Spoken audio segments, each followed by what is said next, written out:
Your loved ones will not have died in vain. We are one nation, we grieve together, and we heal together. I can never imagine your pain or the depth of your anguish, but I can promise to fight for justice for all of our people. And I gave a commitment to all of those families today with Senator Tim Scott and Attorney General Bill Barr. We are going to pursue what we said. We will be pursuing it, and we will be pursuing it strongly, Tim, right? I love this clip because this clip gets across how little Trump cared about what he was saying. This was Donald Trump's executive order, this expected order that he was going to give on policing. Now, I have said for over a few weeks that your political system, both Democrats and Republicans, are only going to focus on the policing issue and going to eschew any other larger contextual issues. And that is exactly what they did. Performative nothingness. Whether it was the Democrats in their showpiece bill or whether it's Donald Trump basically putting out a fart in a jar and calling it an executive order on policing, it is nothing. Nothing. Performative trash. And let me say this. People accept the premise of cops almost as basically a natural law of God or something for society. It is not a natural law of God for society proper. It's a natural law for our society. And the question becomes, why? Why does your society need a thick-necked goon with a maniac with a gun, given all sorts of powers by the states with lethal ability and lethal and the capacity to use it, meaning they're willing, fervently so, to use it to the tune of 1,000 people each year? I guess what I'm asking is, why is your society trying to tear itself apart so fervently so that you need that element in your society? If you ask cops, why do they over-police poor communities, they would say, because that's where the crime is. Now, if you think about it, there is a logic to it, right? It's not necessarily determinative, but it is one of those things of communities that have been abandoned by the larger society have crime because crime is incentivized in those communities. There's an advantage versus disadvantage to it, skew, that pretty much incentivizes certain behaviors that run afoul of the law. Now, that logic doesn't necessarily apply to rich communities for obvious reasons. Those communities are, for the most part, comfortable. They're satisfied. Hell, even if you go to a middle-class community, that argument still is one of those things of it is less likely. Think about it for yourself for the moment. If you had everything that you needed, if you were comfortable, if you had a house, kids, car, dog, whatever, what is your incentive for crime? You may want pot, you may want coke or whatever, but what's your real incentive in that situation? It goes down, it diminishes. That's not an absolute. You'll have some people in those communities committing crime, just law of probability, but I'm making the point that the probability of it goes down. School absenteeism goes down. If you're looking for a problem, and especially in the context of policing, to me, the very act of policing to me hits at the thing of why are they there? And that doesn't necessarily seem to be a question that people ask. If cops over-police poor communities, what about making sure those communities aren't poor? I'm making the point to you that your political instrument is utterly and entirely detached from what the public wants. Even if you break it out from the context of parties and you just go specific in the context of parties, you have 60% of the people who are voting for Joe Biden because he is not Trump. Think about what that means. It's not an affirmative case for who he is at all. It's basically, he's not Trump. Least worse. The public firmly was on the side of Medicare for all, the elimination and universal elimination of student debt, including dealing with free colleges and universities, a wealth tax. The argument on environmentalism, all of that stuff was won by the left. The people chose Joe Biden because they thought he's the candidate who could beat Trump. He's our safe bet. Missing the point that Joe Biden is just Hillary Clinton or John Kerry or for that matter, Al Gore. The one difference here is COVID-19 and Trump being uniquely incompetent in dealing with it. But let's be clear, the police issue, Black Lives Matter, started under Obama. The illegal chokehold that took Eric Garner's life away, Pantaleo got off. These issues, both administrations, neither did anything per se. This is just performative. I'm going to go into it, but I got really pissed off when I saw this. I had no expectation of Donald Trump doing anything on this at all anyway. But I don't know. I guess I'm somewhat bothered by this overt focus on cops and eliminating this aspect of poverty. It's like, yeah, we're going to get those cops to be less racist as they patrol communities that are dirt poor. Great. The other part to this that I want to touch on real quick is, because it's a Black Lives Matter protest, the conversation about poverty and the Black community should be had. And the reasons for that also should be had. You can't talk about poverty without talking about the reason why one particular community is so disadvantaged. I mean, Black wealth is like 10 times less than whites. I think it was 176,000 and 18,000. When you get into the numbers, it gets worse. When you make the calculation for, okay, how many of these people don't have a college degree, it becomes abysmal. Like, it's hard to get across the level and the gap that exists. And that number has only gotten worse. You go from 1619 to 1865, 246 years of slavery, free labor. You go up to 1964 with Jim Crow laws. You have a momentum of racism dealing with issues of housing, jobs, banking, loans, even government funding. I mean, the New Deal didn't include African Americans. They were written out of it just to make sure that the New Deal passed. You have this going all the way up to like the 90s. And whether it's going into the 90s or not, the fact that that discrimination existed so fervently and so ensconced in the society itself has repercussions on the coming generations. Who were your idols? What color were your idols?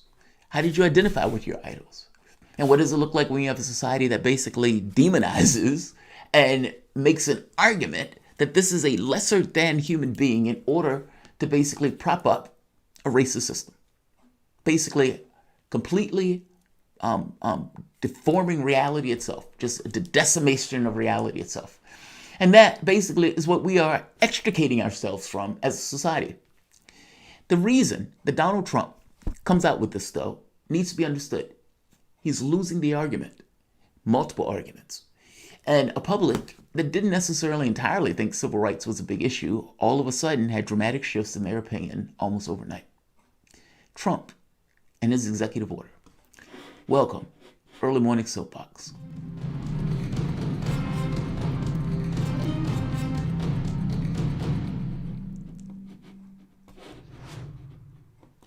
My name is Jamal Thomas. This is the Progressive Soapbox. Guys, if you dig this content, please like, share, and subscribe. You can always support this content through PayPal or Patreon. This content is brought to you by you, and I appreciate the opportunity for allowing me to do it. Trump's executive order basically does a few things. Incentivizes police department agencies to adopt best practices on use of force, share officer misconduct, meaning create an organization in a body where you can track officer misconduct. Co-responder program for nonviolent calls, basically have like social workers or something to be with the cops to make sure they don't murder somebody who's mental health issues. Ban chokeholds unless the officer's life is at risk. Now you realize when Breonna Taylor and the no-knock warrant was used, that was against the law. But it's interesting why it was against the law. At one point, there was a provision that allowed cops to use a no-knock warrant if the person had drugs, meaning they could knock on a door request and say, "Cops!" Boom! Before the person even understands what is taking place, they're barging in. The cops' argument was sometimes people have drugs. What they realized was that they abused that and basically just said everybody had drugs when they went through the warrant. Reality didn't matter. When they realized that the cops was abusing, the Supreme Court outlawed that too. You can't do that. You have to give people time to understand what is taking place before you barge into the house and basically commit with murdering. What they did to Breonna Taylor was against the law. It was illegal. To make a provision that says chokeholds can't be used unless the officer's life at risk basically means the officer's life will always be at risk because those chokeholds will still be used using that provision. It's a fig leaf. That's what I mean when I say it's performative nonsense. It doesn't do anything in responding to millions of people on the streets calling for a defunding of the police. Politico is reporting, and I'll just read this part. The order will create federal incentives through Justice Department for local police departments that seek independent credentialing to certify that law enforcement is meeting high standards for use of force and de-escalation training. That doesn't work. You've created a bureaucracy. But this notion of the training stuff, that doesn't work. That's been tried before. And experts have made the point that that doesn't work. Trump specifically noted that those standards would include banning the use of chokeholds, an especially controversial tactic that has led to high-profile deaths of multiple African Americans. It's funny how close the chokehold is to actual lynching. Trump's order would incentivize local departments to bring on experts in mental health, addiction, and homelessness as co-responders to help officers manage these complex encounters. And it would encourage better information. What about not having officers deal with those encounters entirely at all? It's just a different mindset, right? I mean, the cop is going there with the notion of potentially dispensing absolute justice and his life is always at risk. That creates this kind of frenzy of an environment that look, we've seen enough killings of people who were mentally ill, or for that matter, who are homeless, to get across that maybe you don't send a man or a maniac with a gun to do that particular task. This is performative nothingness. Performative nothingness. Trump gets on a speech and does a law and order speech. Let's hear his law and order speech. The hurting families, I want you to know that all Americans mourn by your side. Your loved ones will not have died in vain.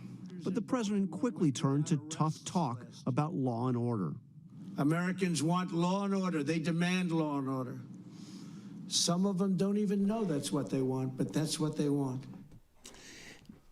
No, actually, they don't. Americans want safety and security. People in general want safety and security. That is fundamental difference than law and order. You must understand what I mean by that.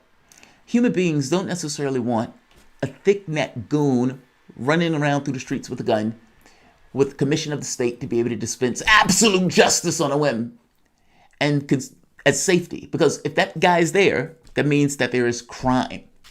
The public does not want to exist in a situation where there is crime. The public wants to exist in a situation of safety and security. And safety and security would not necessitate the need for cops, because cops don't necessarily deal with keeping people safe. Cops are there to respond to crime. That's what they basically do. They're not necessarily there to stop crime. The reason that cops over-police those particular communities is because those particular communities might just have more crime. But again, if the cop was the preventer of crime, then our jails wouldn't have 25% of the world's population filling them. I'm making the point that cops, you're pushing them to do a job that they in no way have the capacity to do. If you want to really get to this notion of how do we make people safe? How do we keep communities whole? I would make the point to you that if indeed you find that there is a skew and over-policing of poor communities because cops are making an argument that those communities are basically the communities with the crime, because again, crime gets incentivized in communities that you've abandoned, what about getting rid of the poverty in those communities? That seems the most natural, logical thing in the world if you are earnestly and honestly talking about somehow keeping communities safe and whole. I'm making the point that safe and whole is not throwing in cops. Safe and whole is making sure that those communities are prosperous and thriving by having individuals in those communities to be prosperous and thriving.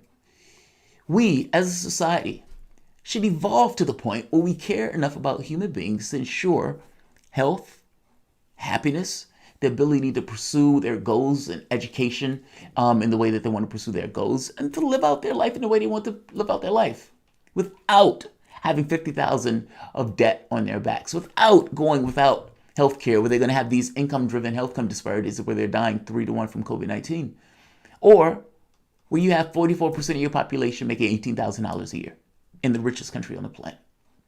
I'm making the point that we drive these outcomes just based on what we allow and what we accept regarding the issue of poverty. Cops are dicks, yes.